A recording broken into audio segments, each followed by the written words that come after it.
I just want to welcome Jennifer Neptune to come to help us out with some Neptune plant medicine. So the tinctures you would put in water, or you could put it in juice, or you could put it in your tea, anything that you're going to drink. It's pretty bad tasting usually, depending on what it is. So, just dilute it down. And, like I said, it's a few drops, and then you just drink it. The glycerin is thicker, so you can also put it in liquid and kind of stir it around. But a lot of the glycerins taste pretty good, because like I said, it's got that sweetness to it, and you can just put it in a spoon and, just take it. And I think I didn't have any, I'll pass this around. So this is elderflower tincture. Elderflower is really good for fevers. If you have a cold, a bad cold, and you got the fever, you got a flu, elderflowers can help bring that down. As a tea, it's really safe for babies and little kids. It's often used with them, and like infants, you can bathe them, make tea and then bathe them in it, and your skin, will absorb.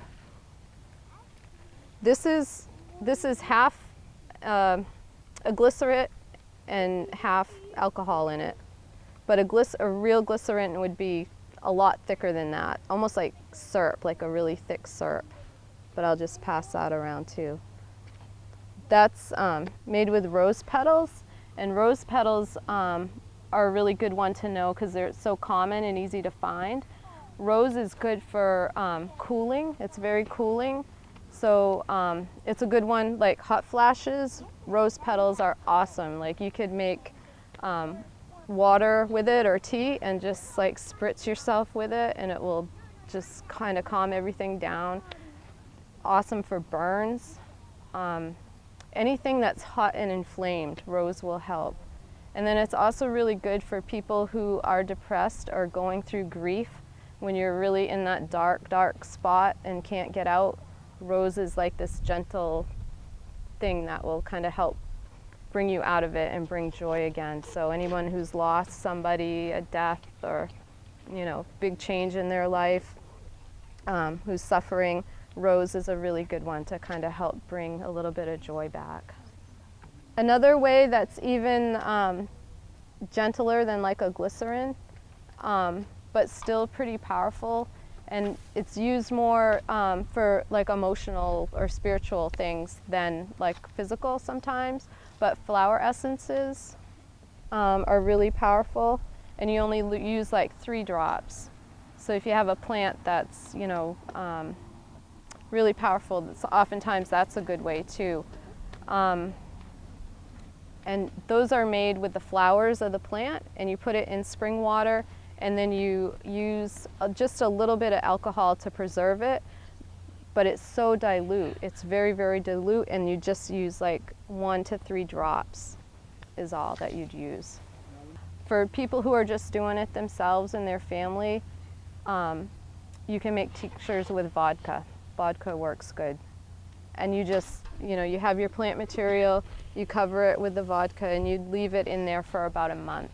Shake it every once in a while, and then you'd pour the plant material out, strain it out, and put it in bottles. And that will last for years and years, like 10, 20 years it'll last. So I'll pass this around. This is a flower essence that was made with tobacco that I grew. Yep. So tobacco is like one of those powerful plants that often gets abused, and I think like we know a lot of plants get abused. They're not used the way that they were intended to use. Tobacco is one of them. People smoke it too much, or get addicted to it, and so it's like there are plants that are really powerful, and they can heal you or they can kick your butt, basically. And there are a lot of plants like that. If you use it right and respectfully in small amounts, it can be a really powerful healer. And there's a porcupine. Porcupine, right there. Oh, cool. Yeah. I showed my husband. Yeah. So tobacco is one of those plants. So we all know how it can cause addictions, but as a a healing plant. It's a really powerful healing plant. So you only need like a little tiny bit, like a tincture or a flower essence, like a drop is enough. And what it does is it helps whatever medicine you're using kind of go to where in the body it needs to go. So it kind of ties everything together and sends it where it's meant to be. What is it that does that? I just, Tobacco. okay.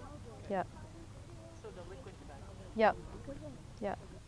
I was looking at the porcupine. Yeah, I know. Yeah, he's pretty cute.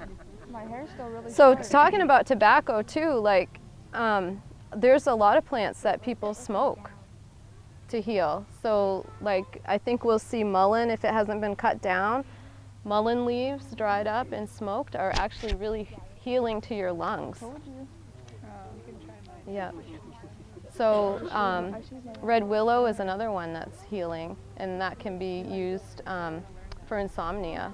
Like some people smoke it or just breathe in the smoke from it, and it can help you relax and sleep.